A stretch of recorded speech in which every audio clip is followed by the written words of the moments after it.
오늘 말씀은 요한복음 12장 20절에서 27절 말씀으로 같이 설교의 제목을 함께 읽어보겠습니다. 같이 읽겠습니다. 자기 생명을 미워한다는 것은 요한복음 12장 20절에서 27절 말씀은 지난 목요일 매일 성경 큐티의 그 본문이었습니다. 제가 수요일 저녁 기도회 때 목요일 큐티를 가지고 설교를 하는데 그때 이 부분을 좀 짧게 설명을 드렸습니다. 그리고 나서 사순절 설교 네 번째 주일인데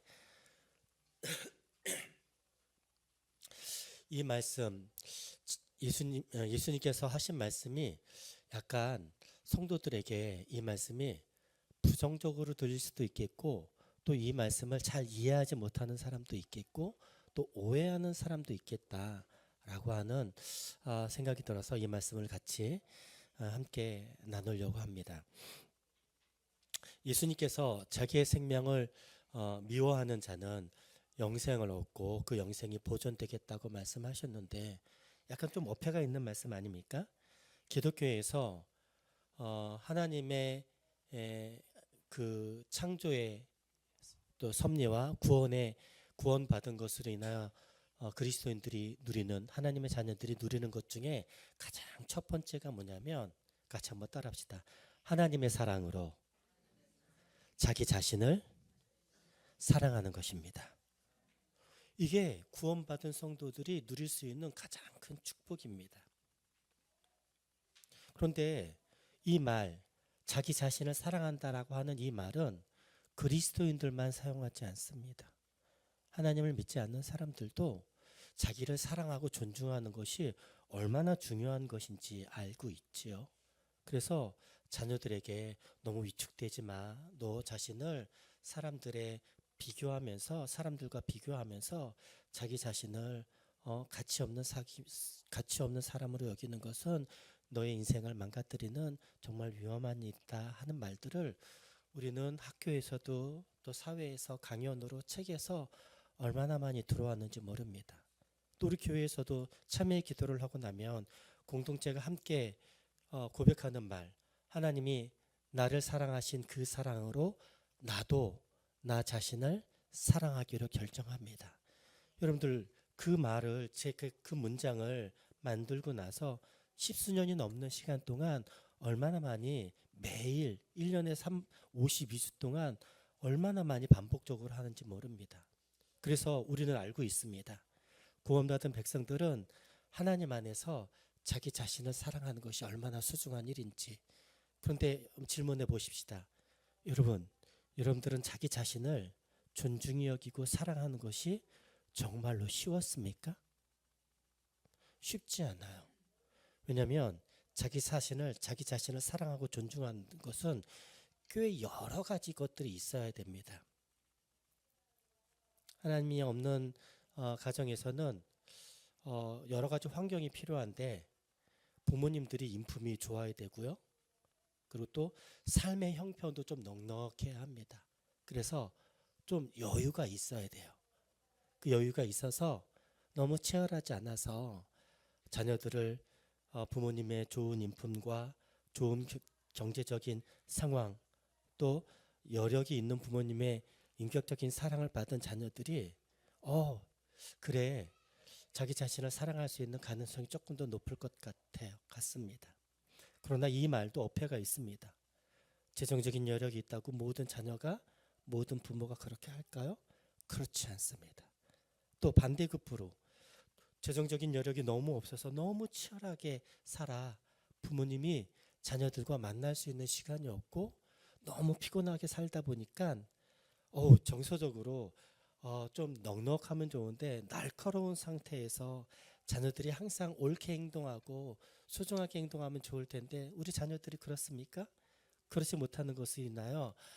나도 피곤한데 너 왜 이렇게 이 모양이냐 하면서 툭 하고 내뱉는 것으로 인해서 어릴 때 우리 자녀들도 받았던 부모님으로부터 말미암아 인격적인 폭력들이나 인격적이 못한 어떤 경험들 많이 가지고 있을 것이죠. 그래서 이 땅 가운데 자기 자신을 소중하게 여기고 존중하는 사람들이 얼마나 있을까? 참 그런 사람들은 좀 귀하다라고 할 수 있을 것 같습니다. 그런 환경 가운데 우리가 예수님을 믿고 하나님의 자녀가 되었습니다. 하나님의 자녀가 되었다는 것은 하나님의 창조의 섭리로 이 땅 가운데 하나님의 사랑으로, 아담이 처음 첫사랑으로 하나님의 사랑으로 온전한 하나님의 자녀가 되었지만, 이 깨어진 아담의 죄로 말미암아 더 이상 세상 사람들도, 아담의 후손들도 하나님을 온전히 받아들이는 것이 쉽지 않은 상태, 그런 상태가 되었지요.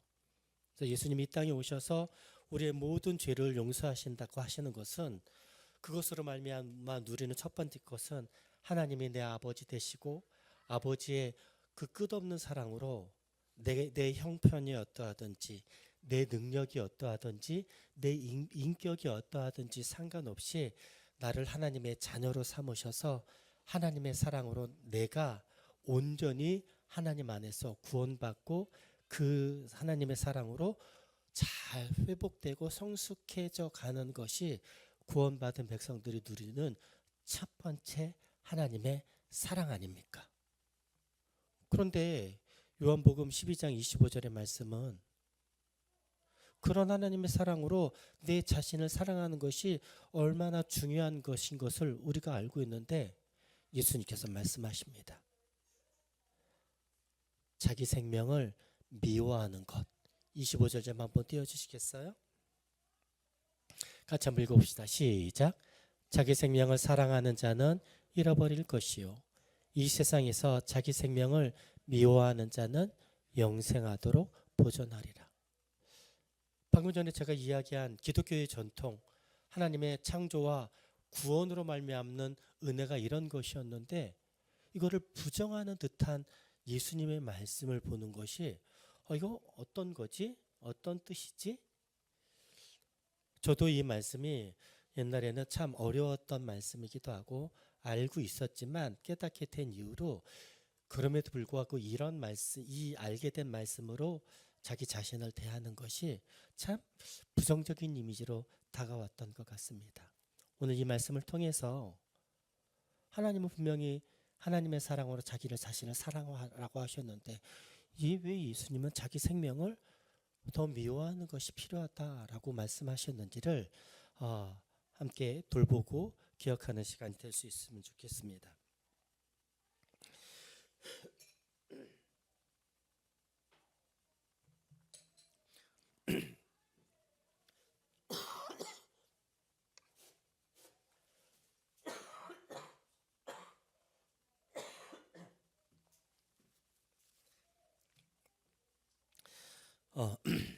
제가 이렇게 감기인 줄 알았는데 축농증이 아주 심하게 걸렸다 하더라고요. 그래서 지금 여기 너무 많이 지금 심한 상태여서, 그래서 지금 기침을 하는 이유가 그것 때문이라고 하네요. 제가 기침을 하거든 저를 좀 긍휼히 여겨 주십시오.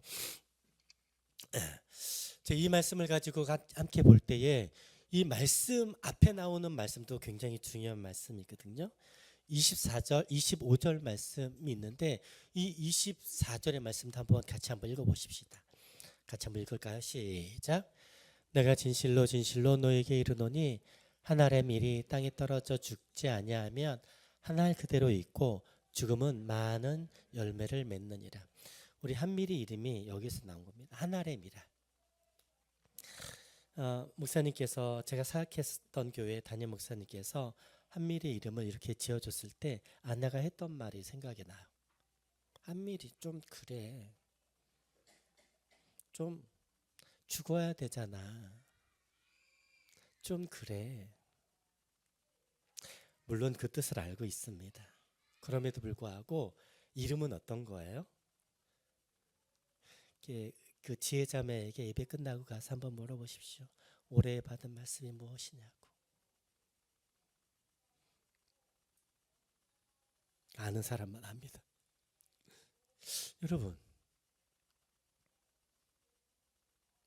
이 말씀, 자기 생명을 더 미워하는 자나 한 알의 밀알이 땅에 떨어져 죽지 않으면 한 알 그대로 있을 것인데, 한 알이 땅에 떨어져 죽으면 많은 열매를 맺겠다고 하는 이 24절, 25절의 말씀이 그리스도인들에게 꽤 많이 오해되고 있고 잘 모르고 있는 말씀 가운데 하나라는 생각이 좀 들었습니다. 그래서 오늘 이 말씀을 가지고 왜 예수님께서 성경에서 이야기하는 말씀과 반대대로 하는 말씀을 하셨는지, 하늘의 미랄이 땅에 떨어져 죽으면 또 죽지 아니하면 이 말씀이 우리들에게 왜 부정적이고 오해가 되는 말씀인지를 좀 돌아보면서 사순절을 지날 수 있으면 좋겠습니다. 오늘 말씀을 볼 때는 굉장히 그 모든 성경이 그렇지만 그 문장 하나를 봐서 이 문장을 해석했다고 해서 이 문장의 의미를 알았다고 해서 하나님의 말씀이 온전히 이해되는 것이 아닙니다. 하나님의 말씀을 볼 땐 그 문장을 원어대로 잘 해석, 문맥대로 잘 해석하는 것도 필요하지만 그 문장이 어느 곳에서 어떻게 사용됐는지를 보는 것이 굉장히 중요한데요. 오늘 말씀은 12장 20절로 시작되죠. 이 20절로 시작되는 게 오늘 말씀의 굉장히 중요한 한 포인트입니다. 20절 말씀을 한번 보여주시겠어요? 같이 한번 읽어보십시다. 시작. 명절에 예배하러 올라온 사람 중에 헬라인 몇이 있는데, 이걸 세번역 성경으로 보면 명절에 예배하러 올라온 사람 중에 그리스인 몇 명이 있었는데 라고 해석할 수 있겠습니다. 헬라인, 그리스인이라고 이야기하는 거죠. 근데 이게 왜 굉장히 중요한 이 말씀의 포인트가 되느냐? 유대인들은, 이스라엘 사람들은 1년에 3가지 중요한 절기가 있습니다. 이 중요한 절기 가운데 하나였던 이 명절이라고 표현했던 이 절기는 유월절입니다. 요한복음 12장은 예수님의 그 마지막 한 주를 다루고 있는 장이거든요. 12장으로부터 시작해서 십자가에 달려서 부활하시기까지 굉장히 많은 장수를 일주일의 시간 가운데 할애하고 있는 모습입니다. 11장에 보면 예수님께서 예루살렘에 입성할 때 종려나무를 들고, 지지난주에 제가 설교했을 때 종려나무까지는 마카비 혁명 때 그때 손들었던 가지여서 마카비가 민족의 독립을 이루어 100년 동안 민족을 자유케 했던 것처럼 예수님이 마카비와 같은 그 메시아가 될 것을 기대하는 마음으로 종려나무 가지를 흔들었다고 하는 역사적인 배경이 있다고 지지난주에 제가 말씀을 드렸습니다. 오늘 이 말씀은 유대의 절기 가운데 하나인 유월절, 모세가 출애굽할 때에 유월절 임방과 문설주에 어린 양의 피를 발랐을 때에 죽음의 사자가 어린 양의 피가 발라진 집은 패스오버라고 해서 넘어갔다라고 하는 그 말을 한문으로 유월이라고 이야기합니다. 그래서 유월절이 굉장히 이스라엘에게는 중요한 절기이죠. 그래서 이스라엘 사람들은, 유대인들은 이 3대 절기 가운데 하나였던 이 절기를 꼭 새로 예루살렘 성전에 방문합니다. 그런데 이스라엘 안에 있는 사람들만 그렇게 하는 것이 아니라 디아스포라, 유대인인데 외국에 사는 사람들, 그 사람들도 이 절기를 지키려고 방문하죠.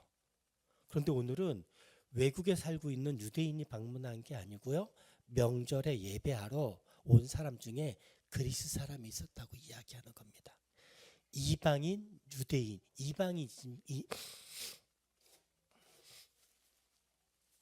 이방인이지만 유대인이 된 사람들이 있었던 것이죠. 그래서 유월절을 지키러 온 거예요. 근데 이게 왜 중요한지 잠시 후에 제가 말씀드리겠습니다.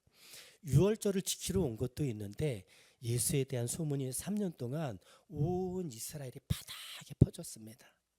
예수님이 새로운 사람에 나타났는데 그의 설교가, 그의 기적이, 생각해 보세요. 어린아이의 도시락 하나로 성인들, 장정들만 5,000명이 먹고 12광주리가 남았다. 그래서 성경학자들이 표현할 때 한 2만 명 정도가 그 도시락 하나로 배불리 먹었다라고 추정할 수 있다 하더라고요. 또 죽은 나사로가 살아났다. 여러분, 이런 이야기들이 퍼져 보세요. 얼마나 삽시간에 소문이 퍼지겠습니까? 그래서 사람들이 21절, 22절에 그들이 예수님의 제자였던 빌립과 안드레에게 예수님을 만나고 싶다고 요청합니다. 그래서 예수님께서 23절에 이렇게 이야기합니다. 23절 같이 보겠습니다. 시작. 예수께서 대답하여 이르시되 인자가 영광을 얻을 때가 왔도다. 여기에서 두 가지 중요한 포인트를 봐야 되는데요. 예수님께서 말씀하실 때 인자가 영광을, 우리 민자 성도님 어디 계세요? 운동하고 나오는데 어떤 분이 어르신들끼리 이렇게 있는데 진짜 찰나에 제가 그 소리를 들었습니다. 이렇게 지나가는데 이렇게 걸어가는데 나이 많으신 어떤 어르신이 자기 동생 이름이 인자인데 목사님이 설교 때마다 인자야 인자야 할 때마다 네 한다는 이야기를 제가 지나가면서 들었습니다. 우리는 인자를 그렇게 이해합니다. 사복음서에 보면 예수님을 표현할 때 인자, 사람의 아들 그렇게 이야기합니다. 그런데요, 예수님께서 또 복음서에서 인자를 그냥 인자라고 하지 않습니다. 다니엘서 7장 13절 14절에 보면 하나님이 인자를 보내서 다니엘을 하나님 앞으로 이끌고 와서 하나님의 영원토록 변치 않는 하나님을 보게 하고 그의 나라와 앞으로 될 일들을 설명하는 하나님의 심부름꾼, 하나님의 메시아로 설명하는 게 인자입니다. 그래서 요한복음에 인자, 또 여러 복음서에 예수님을 인자, 당신도 인자라고 하는 말을, 사람의 아들이라는 말을 쓸 때에 이 인자라고 하는, 유대인들은 다 알고 있습니다. 그 인자는 메시아를 상징하는 것이라고. 예수님 제자들, 이 설교를 들었던 모든 사람들은 예수님께서 이 하신 말, 인자가 되신 메시아가 되신 예수님이 뭘 얻도록? 영광을 얻을 때가 되었다라고 합니다. 하나님이 정한 때가 되었다라고 하는 겁니다. 이 때는 어느 때인지, 왜 예수님은 당신이 영광을 얻을 때가 지금이라고 말씀하셨는지. 먼저 20절에 나와 있는 명절에 예배하러 온 그리스인 유대인들이 찾아왔다라고 하는 말이 굉장히 중요한 포인트인데요. 하나님이 한 사람 아브라함, 그를 통하여 민족 이스라엘을 선택합니다. 그들은 하나님을 그들만 믿는 것이 아니라 이들을 통하여 온 세상이 하나님께로 돌아올 수 있는 하나님의 한 민족, 제사장 나라로 삼으신 겁니다. 그래서 이사야에서 이야기할 때 온 세상이, 또 시편에서 많은 시편의 기자들이 이야기할 때 모든 열방들, 외국에 있는 외국인들이 하나님을 알고 하나님께 예배하러 오는 일들이 하나님의 나라가 회복되는 때라고 이야기하는 것이죠. 그리스인 헬라인들이 예수님을 보러 온 그것을 인해서 예수님은 이때가 하나님의 때이구나라는 것을 이야기합니다. 요한복음에서는 예수님의 때에 관해서 첫 번째 예수님의 때를 언급한 때가 가나안 혼인잔치였었습니다. 그때에 혼인잔치에 예수님의 어머니였던 마리아와 함께 혼인잔치에 참여했는데 포도주가 모자라 마리아가 뭐라고 얘기해요? 예수님, 저기 포도주가 모자란다고 합니다. 이것 좀 해결해 주십시오. 예수님께서 뭐라고 말씀하세요? 여자여, 아직 나의 때가 되지 않았는데 어찌하여 나에게 이것을 부탁하십니까? 예수님의 때는, 예수님의 기적은 공생애가 시작되는 하나님의 나라를 선포하면서 시작되는 것입니다. 물이 변하여 포도주를 만드는 것은 하나님의 때에 포함되는 것이 아니었죠. 그때 예수님께서 처음 말씀하신 게 무엇이냐면, 나의 때는 아직 시작되지 않았습니다. 때가 되면 내가 사람들에게 달려 높이 들릴 것이다. 십자가에 달려 죽을 것이다. 아직 그때가 안 되었다라는 말씀을 복음서에는 여러 번 이야기하고 있습니다. 그런데 오늘 요한복음 12장에서는 때가 되었다라고 합니다. 특별히 인자가 영광을 얻게 되는 때가 되었다라고 합니다. 여러분, 예수님, 메시아 되신 예수님이 언제 영광을 받으실까요? 이상하지 않습니까? 이미 예수님은 영광을 받고 있지 않습니까?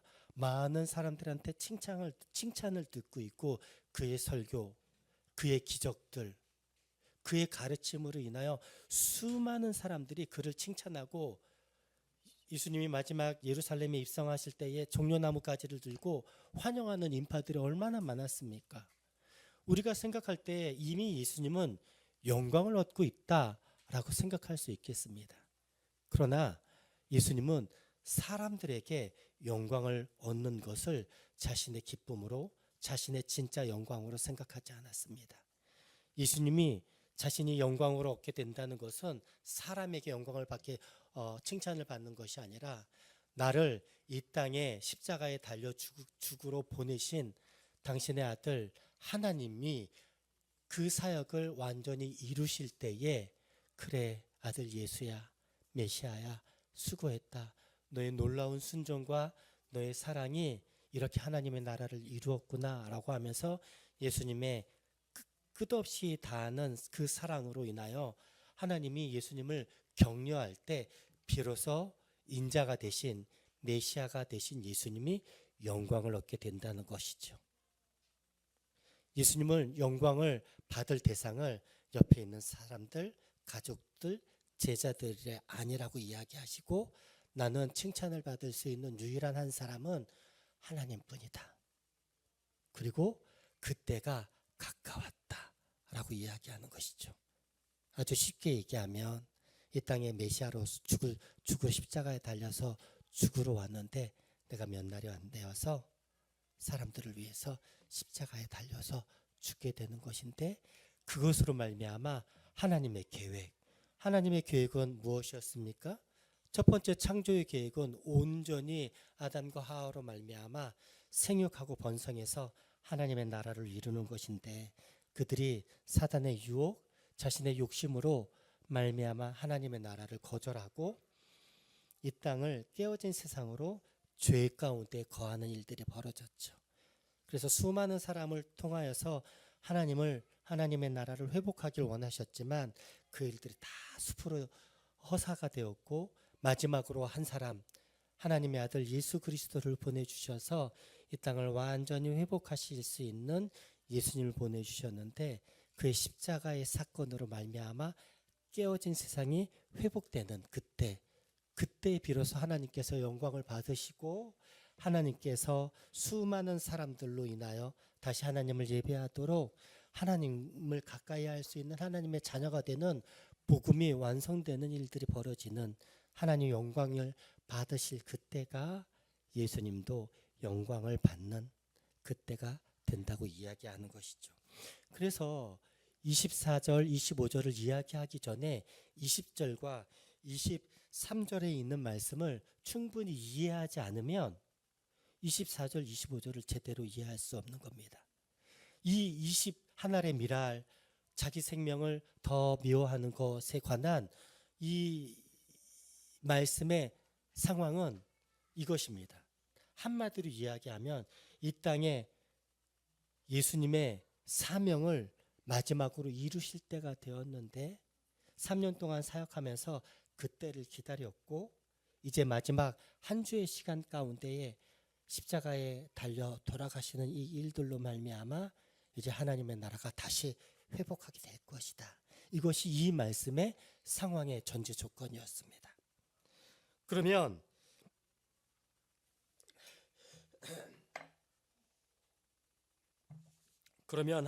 예수님이 영광을 얻게 되는 방법 두 가지를 24절과 25절에서 이제 설명하고 있는데요.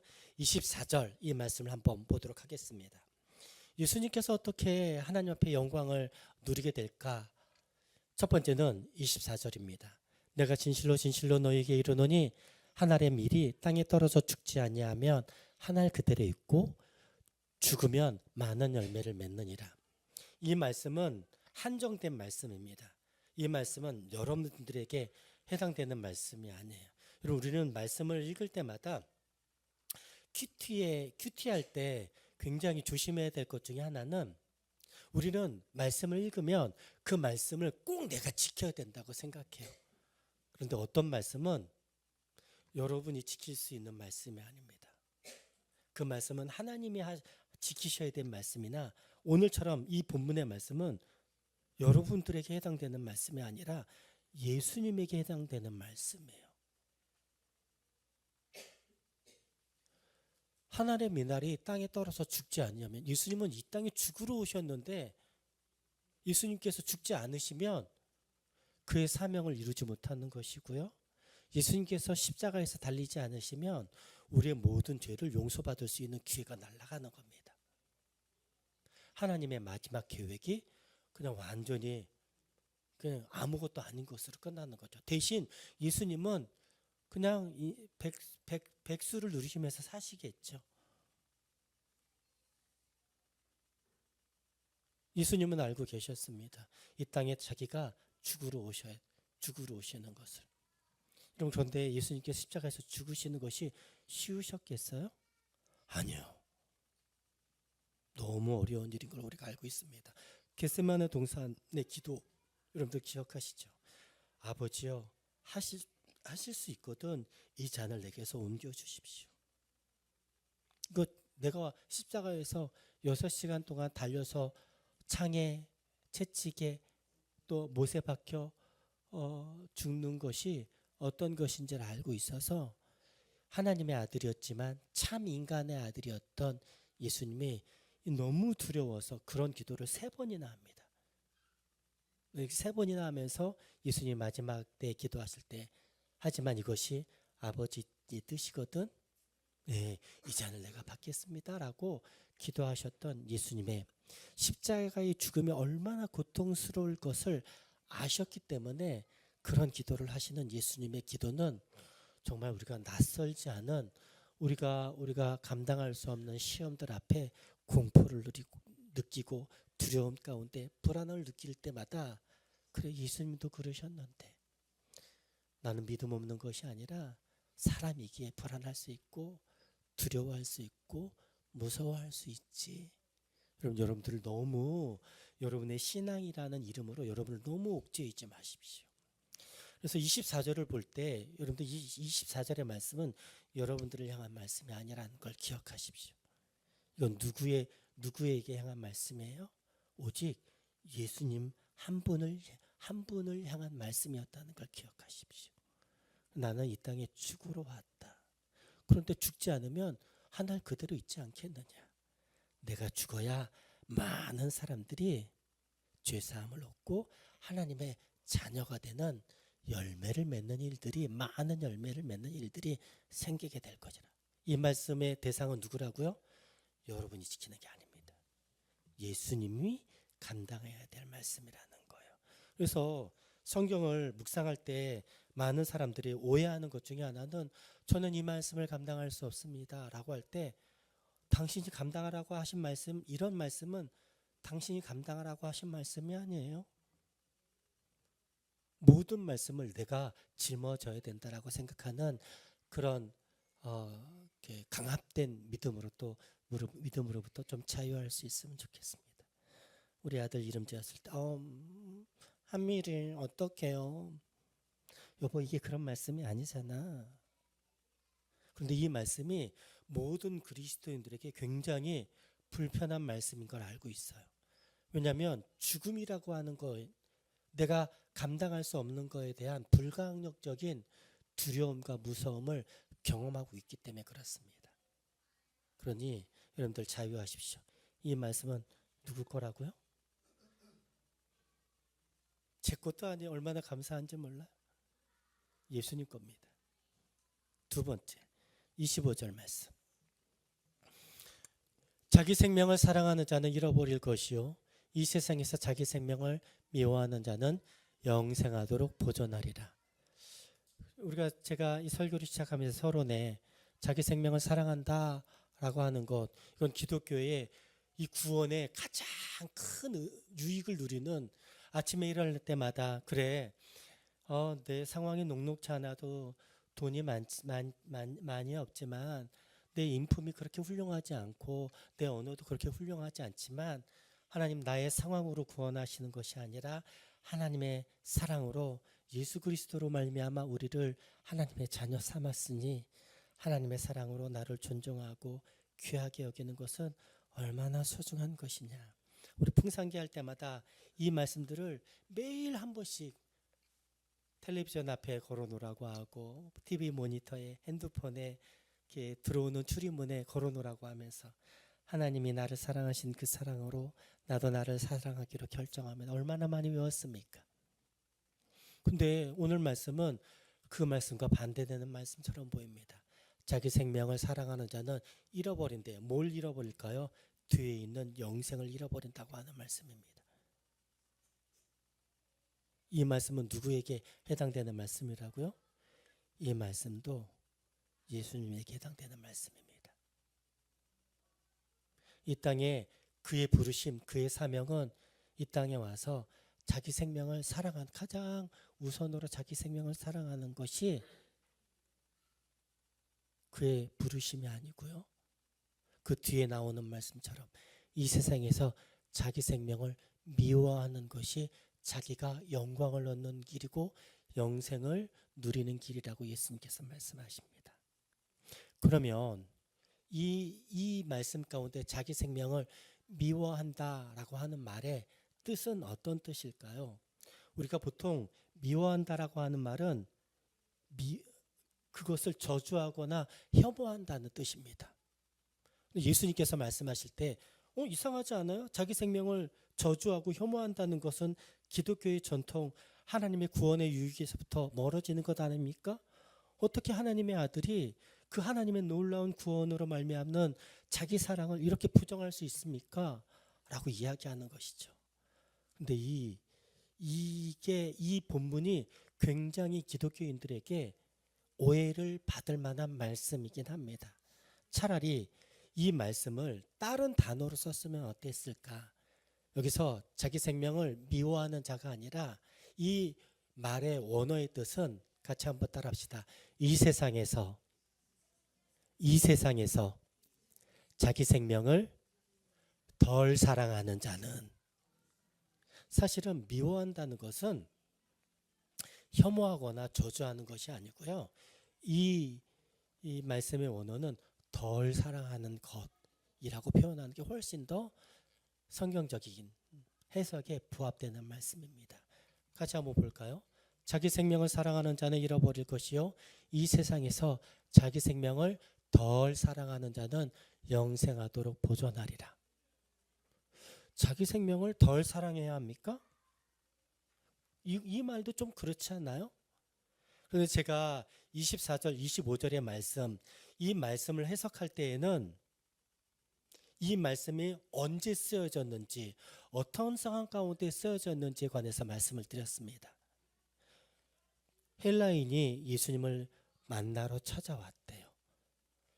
이스라엘 사람들만 예수님께 찾아오는 것이 아니라 이방인 유대인들이, 외국인들이 하나님의 전에 와서 예배하려고 하고 하나님의 아들을 보고 싶어하는 것은 하나님이 정하신 하나님의 나라가 회복되는 그때라고 할 만한 굉장히 상징적인 상황 가운데 하나였다는 걸 제가 말씀을 시작하면서 이 말씀의 상황이 그렇다. 영광을 얻을 때, 예수님께서 십자가에 달려 돌아가실 그때 상황이 그렇다. 그래서 24절 하나님이라는 땅에 떨어져 죽어야 많은 열매를 얻게 될 것이고, 이 말의 상황은 어떤 때냐, 평상시에 관한 얘기가 아니라 하나님께서 예수님에게 부탁한 그 사명을 이루시는 그때, 예수님의 사명을 마지막으로 완성할 그때의 특별한 상황 가운데에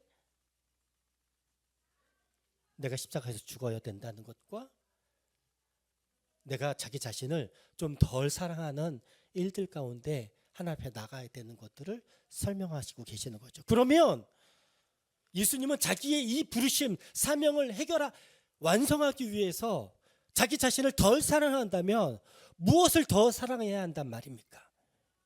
여러분들 기억하십시오. 하나님의 하나님께서 예수님에게 부탁한 사명을 완수하기 위해 자기의 생명을 조금 덜 사랑하는데 더 사랑해야 될 두 가지 존재가 있는데요. 첫 번째는 하나님이십니다. 자기를 이 땅에 보내시고 이 땅에 십자가에 달려 죽이시게 하심으로 무엇을 이루기 위해서? 하나님의 나라를 이루시기 위한 하나님의 놀라운 사랑을 알고 있는 것입니다. 창세기 3장 15절 말씀을 우리는 기억하고 있지 않습니까? 여자의 후손은 뱀의 머리를 상하게 할 것이요, 뱀은 여자의 후손의 발뒤꿈치를 상하게 할 것이라. 이 원시복음으로 말미암아 예수님께서 십자가에 달리신 일들이 정해진 것이죠. 그것을 계획하신 건 이 땅에 깨어진 세상 가운데 돌아와야 될 우리들을 위한 것이었습니다. 우리들을 위해서 하나님은 아들 예수를 이 땅에 십자가에 달리시기로 결정하신 것이죠. 그 일에 예수님도 동의한 것입니다. 그래서 자기 생명을 사랑함으로 십자가에서 달리는 것을 거절하는 것이 아니라 자기의 생명을 덜 사랑함으로, 하나님을 덜 사랑함으로 하나님의 뜻을 이루시는 것이죠. 요한복음 13장 1절 말씀 한번 보십시다. 제가 성경에 있는 말씀 가운데 굉장히 사랑하는 말씀 가운데 한 절이 요한복음 13장 1절의 말씀입니다. 같이 한번 읽으십시다. 시작. 유월절 전에 예수께서 자기가 세상을 떠나 아버지께로 돌아가실 때가 이른 줄 아시고 세상에 있는 자기 사람들을 사랑하시되 끝까지 사랑하시니라. 제가 이 말씀 굉장히 많이 하죠. 이제 아버지께로 돌아가실 때가 됐다는 거예요. 그런데 자기는 아버지께로 가는데 세상에 있는 남겨진 자기 제자들, 자기를 따르는 그리스도 공동체가 있는 거예요. 그들에 대한 연민이 있는 겁니다. 예수님께서 이렇게 이야기하십니다. 세상에 있는 자기를 사랑하시되 자기 사람들을 사랑하시는 방법, 끝까지 사랑하시는 방법이 뭐였다고요? 십자가에서 죽으시는 거라고요. 예수님이 자기를 덜 사랑하신 대신 첫 번째는 하나님을 더 사랑하기로 결정하는 것이고요, 세상에 있는 자기 사람들을 자기 생명보다 더 사랑하기로 결정한 그 사랑이 자기를 미워하는 삶의 방식을 택하는 것, 이 사명을 완수하기 위해서 자기를 덜 사랑하기로 결정하시는 방식을 택하시는 것.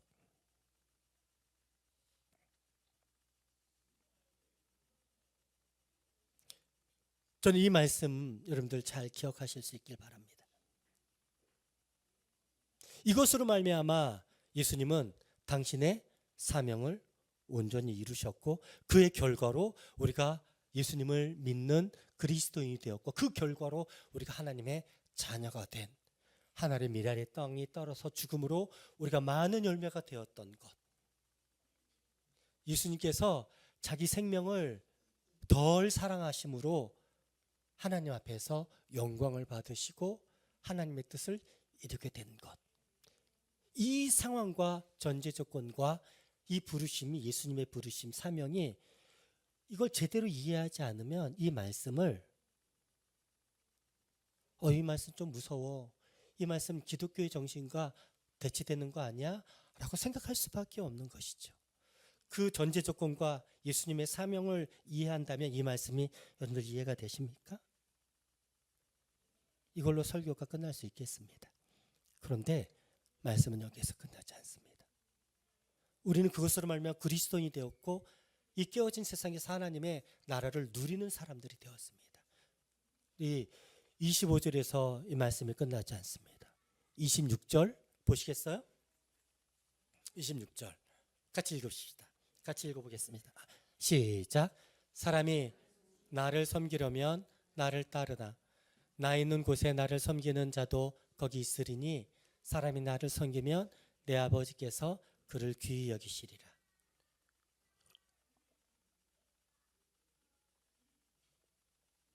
분명히 24절, 25절 말씀은 누구에게 한정되는 말씀이라고요? 예수님에게 한정되는 말씀입니다. 그런데 26절은 좀 다릅니다. 사람이 나를 섬기려면 나를 따르라. 나 있는 곳에 나를 섬기는 자도 거기 있으리라. 나를 섬기면 내 아버지께서 그를 귀히 여기시리라. 예수님은 누구의 말씀을 따릅니까? 하나님의 말씀. 예수님은 누구를 닮습니까? 하나님을. 우린 예수님을 믿는 사람들 누구의 말씀을 따릅니까? 예수님의 말씀과 하나님의 말씀을 따라. 누구를 닮아가려고 합니까? 하나님을 닮아가고 하나님을 향한 태도, 사랑, 섬김, 수고, 순종하셨던 예수님을 닮아가려고 하는 사람들이 그리스도인들 아닙니까? 26절의 말씀은 이 말씀을 단지 24절 하나의 미랄, 25절 자기를 덜 자기 생명을 미워하는, 자기에게서 한정하는 것이 아니라 이것을 확장해서, 분명히 이 말씀은 예수님에게 한정되는 말씀이라고 제가 말씀을 드렸습니다. 그런데 예수님은 나는 그렇게 하는데 너희는 그렇게 하지 않아도 돼라고 말씀하시지 않으십니다. 나를 섬기려면 나를 따르라. 내가 하나님을 사랑하는 것처럼 너희도 나처럼 하나님을 사랑해야 한다. 하나님이 나를 부르셔서 사명을 허락하신 것처럼 너희도 하나님의 사명이 있지 않느냐. 그 사명을 나처럼 따르는 것이 너희에게도 필요한 일이다. 그렇다면 제가 앞에서 했던 설교는 다르게 조금 설교하는 방식이 필요하겠습니다. 분명히 그 말씀은 예수님에게 해당되는 말씀이었습니다. 우리는 저 좀 보시죠. 우리는 죽지 않아도 됩니다. 우리는 십자가에 못 박힐 수가 없고 못 박힐 필요도 없습니다. 그런데 그리스도인들 가운데 굉장히 많은 사람들이 하는 오해 중에 하나는, 맞아, 예수님을 닮아서 나의 십자가를 지고 이런 표현들이 많이 있잖아요. 십자가라는 표현을 생각할 때마다 어떻게 그게 연관이 되냐면 예수님처럼 죽기까지 그렇게 살아야 돼라고 생각하는 사람이 굉장히 많아요. 저는 그 말을 도대체 이해할 수가 없습니다. 갓 태어난 사람들에겐 그 사람들이 짊어질 수 있는 삶의 무게가 있는. 이제 하준이 삶의 무게, 루아 삶의 무게가 시작이 됐죠. 하준이 학교 재밌다고 하대. 루아는 오늘 물어보니까 조금 힘들다고 하대. 이제 시작된대. 화장실에 갔는데 제가 화장실에 갈 때마다 꼭 저를 따라오는 하민이가 있어요. 하민아, 학교 어때? 네, 그래요. 유치원에서 초등학생으로 올라가면, 중학생으로 올라가면 고등학생, 1년, 2년, 3년 차, 대학생, 직장, 결혼해서 부부들만 있는 거와 자녀들이 생기는 건 또 다른 일이죠. 예수님께서 말씀하시는 누구든지 나를 따라오면 자기를 부인하고 자기 십자가를 지고 나를 따를 것이니라고 했던 것은 이제 태어난 영적인 아이들에게 너 십자가에 죽어야 되라고 하는 말씀이에요. 그들에게는 예수님의 사랑을 많이 받고 누리는 것이 필요합니다. 영적인 초등학생들에게는 그 정도의 십자가가 있고 그 정도의 은혜와 부르심이 있는 거죠. 얘네들에게는 주일 예배 드리는 것이 엄청난 십자가일 수 있습니다. 고등학생, 중학생 그들도 그렇지 않겠습니까? 근데 하나님을 전인격적으로 만나는 사람들은 주일날 예배 드리는 게 어려운 일이 아니에요. 어떤 사람들은 11조를 하는 게 너무 어려운 일입니다. 그런데 하나님을 주인 삼는 사람들은 시간을 쓰는 것, 재정을 쓰는 것, 11조를 하는 일들이 하나도 어려운 일이 아니죠. 물론 우리의 재정적인 상황이 어려울 때는 고민이 될 때가 있습니다. 고민이 되는 거지 우리가 11조를 부정하거나 헌금을 드리는 것을 하고 싶어 하지 않는 건 아니지 않습니까? 상황이 지금 그럴 뿐인 것이죠. 근데 많은 대다수의 그리스도인들이 오해하는 것 중에 하나가 자기의 영적인 상태는 이해하지 못하고 예수님처럼 십자가에 달려 죽어야 될 것 같아. 아니, 많은 사람 앞에서 복음을 증거하고 비난을 받고 고난을 받는 것이 내 인생의 숙명이야. 스스로 고난을 자처하는 사람들이 있어요. 저는 그런 때가 어느 때가 되면 그런 때가 있을 거라고 생각합니다. 잘 성장해서 성숙해지면 사랑을 많이 받고 건강해지고 성숙해지면 그 분량만큼 하나님 앞에서 우리의 부르심이 날마다 깊어지는 것을 알게 되는 것이죠. 한결아, 어때? 드럼 치는 게 처음 드럼 칠 때하고 지금 드럼 칠 때 어때? 똑같아? 전혀 다르지 않아? 한결이가 처음 드럼 칠 때 제가 뭐라고 얘기했냐면, 박자 맞추는 거 좋은데 박자 틀려도 돼, 한결아. 이게 어려운 일인데 더 어려운 숙제는 뭐냐면 드럼 치면서 예배하는 거야. 근데 너 그거 안 될 거다? 제가 첫날 그랬어요. 이거 되게 어려운 일이에요. 요즘 한결이 드럼 치면서 예배하니? 고작 몇 년 텄다고? 제가 혼자 막 웃을 때가 있어요. 우리 싱어들은 알 거야. 제가 가끔 한결이를 보고 있으면 드럼을 치다가 저 녀석이 드럼을 치는 게 아니라 예배를 하고 있어. 여러분, 유치원 때부터 한결이는 드럼을 쳤어요. 치는 시간이 깊어지다 보니까 예배할 수 있는 여력이 생기는 겁니다. 우리가 그리스도인으로서 얼마나 많은 은혜를 누렸습니까? 그러다 보니까 신앙이 성숙하게 돼요. 영적인 아이에서, 영적인 초등학생에서, 중고등부에서 영적인 청년들이 되고 영적인 어미 세대가 되는 일들이 있는 것이죠. 근데 그렇게 하다 보니까 어릴 때는 그냥 나 11조 하고 엄마한테 1,000원 받으면 100원 11조 하는 게 어렵지 않았는데, 어려운 사람들 보면 조금 도와주는 게 어렵지 않았는데, 신앙이 깊어지다 보니까 하나님을 사랑하는 일, 자기 자신을 사랑하는 게, 이거 조금 여기에 본문에 있는 것처럼 덜 사랑하는 것이 내 안에 필요할 때가 있음을 직감하죠. 그래서 우리는 하나님을 더 사랑할 때가 있고요, 공동체에 있는 가족들을, 우리 공동체를 더 사랑하기 위해서 자기에게 쓸 돈을 모아서 공동체에 어려운 사람들에게 플로잉하는 일들도 있고, 그들이 아플 때, 그들이 힘들 때, 그들이 정서적으로 힘들 때 괜찮으냐고 붙잡아주고 기도해주고, 또 식사를 대접하고, 그런 시간들이 우리 참 많이 있지 않았습니까? 근데 이거는 영적인 아이들은 해당되는 게 아니죠. 자기 십자가는 어디에서 결정되냐면 여러분의 성숙도에서 결정이 됩니다. 근데 종종 우리가 성숙했지만 왜 자꾸 죽으래? 나는 그럼에도 불구하고 나를 사랑하는 게 더 필요한데? 라고 이야기하는 사람들이 있어요. 그건 모르겠고, 하나님을 난 지금 더 사랑하고 싶지 않아. 나도 나 사랑하기가 어려운데 그 사람들을 사랑하는 거 난 쉽지 않아. 이럴 때가 있지 않겠어요? 우리나라요, 신앙이 성장하면서 하나님을 사랑하는 것이 필요하다는 걸, 하나님을 사랑하다 보니까 하나님을 위해 열심을 냈던 일들, 그래서 그 열심을 내는 시간에 우리가 얼마나 성장했는지 알고 있습니다. 그래서 종종 경험하는 일들 가운데 하나는, 내가 하나님을 더 사랑하면서 헌신하고 애썼는데 사랑하고 헌신한 결과가 자기를 불편하게 만드는 상처로 돌아올 때가 있었던 걸 알고 있습니다. 하나님을 사랑하는 것으로 말미암아 저 사람을 사랑하고 격려하고 존중하고 용납하기로 결정했는데, 그 사람이 하나도 변하지 않는 모습을 보내서 내가 사랑해봤자 뭐해? 그 사람은 변하지 않는데 내가 하나님을 사랑해봤자 뭐해?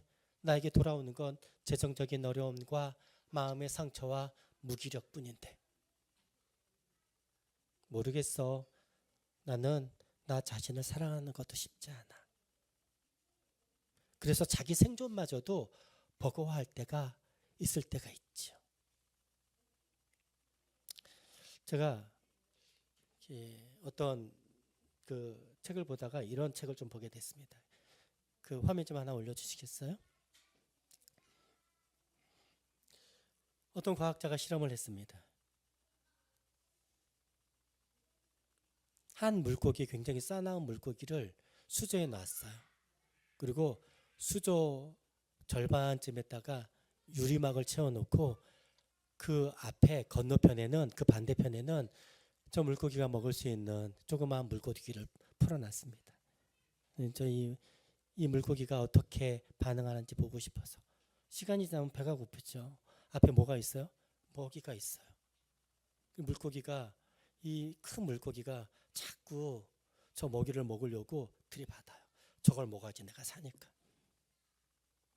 들이받고 더 세게, 이 중간에 있는 큰 유리벽을 깨트리려고 더 세게 하다가 여기저기가 상처 나서 아무리 세게 해도 유리막이 깨지지 않는 것을 보게 됐습니다. 그리고 이 친구가 이제는 체념해서 수조의 저 밑바닥에 아무 힘 없이 주저앉아 있는, 그때 며칠이 지나고 나서 이 실험자가 칸막이를 풀어놨습니다.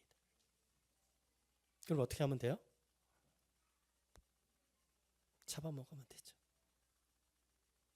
이 결과가 어떻게 됐냐면 이 물고기가 굶어 죽었습니다. 그 뒤에 좀 넘겨주시겠어요? 이 물고기 이름이 파이크입니다. 파이크 신드롬, 파이크 증후군이라고 하는데, 사람들이 경험했던 상처, 아픔, 고통, 안 되는 경험들이 쌓이면 그 중간벽이 거쳐졌는데, 해결이 됐는데도 난 안 돼, 난 상처받았어, 나는 힘내고 싶지 않아, 무기력해 하면서 자기 스스로를 건너가면 되는데, 입 벌리면 되는데, 자기의 경험이, 자기의 상처가, 자기의 슬픔이 자기를 집어삼켜서 이 파이크 물고기가 굶어 죽는 결과가 냈다 하더라고요.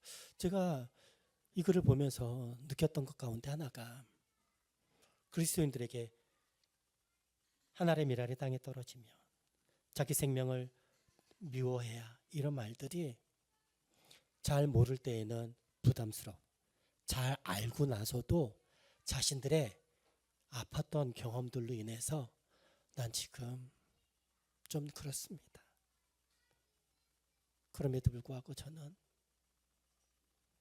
나를 더 사랑하고 싶습니다. 저는 아무것도 하고 싶지 않습니다. 저는 이렇게 되기까지 얼마나 여러분들이 수고하시고 애써왔는지. 여러분들 기억하십시오. 예수님은 자신이 영광을 얻을 때가 왔다라고 하는데, 누구에게부터 그 영광을 받아요? 하나님께로부터 영광을 받습니다. 그런데 그것은 그의 3년 내내 하나님과 교제하는 일이 없다가 죽으신 다음에 하나님과 교제하면서 하나님께 영광을 받았습니까? 그렇지 않아요. 공생의 3년 내내 하나님의 아들이었던 예수님도 하나님 앞에 나아가 사람들이 저를 죽이려고 합니다. 제 말을 받지 않습니다. 하나님을 모독합니다. 하나님 앞에 나아갔던 이유는 한 가지예요.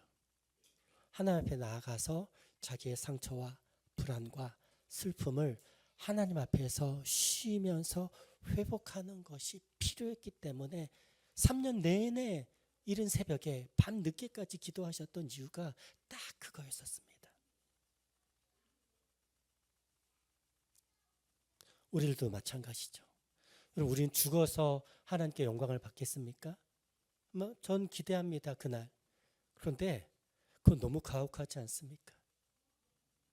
여러분 자녀들에게 어떻게 합니까? 100점을 맞아오면 칭찬합니까? 그가 50점을 맞아도 그가 충분히 애썼으면 너가 수고한 것으로 우리가 우리 자녀들 그렇게 격려하지 않습니까? 여러분들 기억하십시오. 우리가 하나님 앞에 나아가는 이유는, 하나님은 우리를 매일매일 격려하고 싶고, 네가 애쓰는 것, 네가 수고하는 것을, 그것으로 인해서 네가 상처받을 수 있고 네가 아플 수 있는데, 내 안에서 회복하고 힘을 내고 그것을 포기하지 말라고 우리를 매일매일 초대하고 있다는 것을.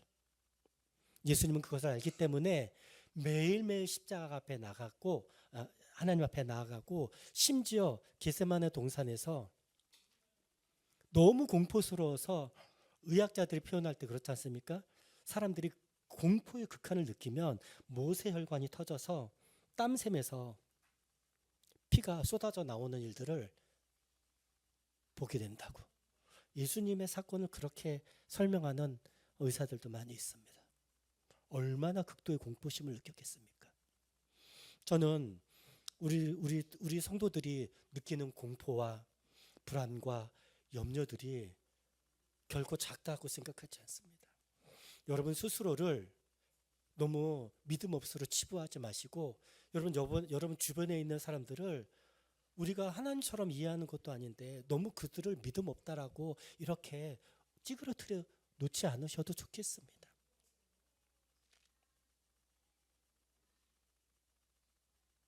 어떤 사람들은 회복하는 게 필요하고요. 어떤 사람들은 내가 감당할 수 있는 지금 내가 감당할 수 있는 하나님을 사랑하는데 나 자신을 조금 덜 사랑하면서 하나님을 사랑할 수 있는 방법들을 찾는 일들이 필요하겠다라는 생각이 듭니다. 여러분들 기억하십시오. 이 말씀은 우리에게 순종을 강요하기 위해서 부담을 주기 위해서 하신 것이 아니라 예수님은 예수님의 사명을 감당하도록 우리는 우리의 형편에 맞는 신앙에 맞는 형편에 맞는 일들을 감당할 수 있도록 우리를 부르시고 초대하는 것이라는 것을 27절에서는 예수님의 기도가 시작이 됩니다. 원래 본문이 26절에서 끝나야 돼요. 근데 제가 27절까지 읽었습니다. 이유는 하나예요. 같이 한번 보십시다. 27절 시작. 지금 내 마음이 괴로우니 무슨 말을 하리요.